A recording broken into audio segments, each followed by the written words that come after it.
തീരദേശ മേഖലയിൽ തണ്ണിമത്തൻ കൃഷിയിൽ വിജയഗാഥ തീർത്ത് യുവകൂട്ടായ്മ. മതിലകം പുതിയകാവിലാണ് മണ്ണിലിറങ്ങിയ മൂവർ സംഘം തണ്ണീർമത്തൻ കൃഷിയിൽ 100 മീൻ കൊയ്തത്.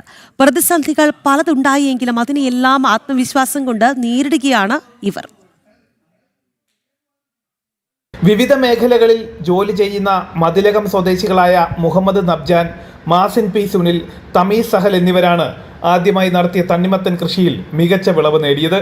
2 മാസം മുമ്പാണ് ഇവർ കൃഷിയിലേക്ക് ഇറങ്ങിയത്. നബ്ജാന്റെ വീടിനോട് ചേർന്ന ബന്ധുവിന്റെ 1 ഏക്കറോളം വരുന്ന സ്ഥലത്താണ് കൃഷി ഇറക്കിയത്. കാട് പിടിച്ച് കിടന്നിരുന്ന സ്ഥലം വെട്ടിവൃത്തിയാക്കി 2000-ഓളം തൈകളാണ് ഇവർ നട്ടുപിടിപ്പിച്ചത്.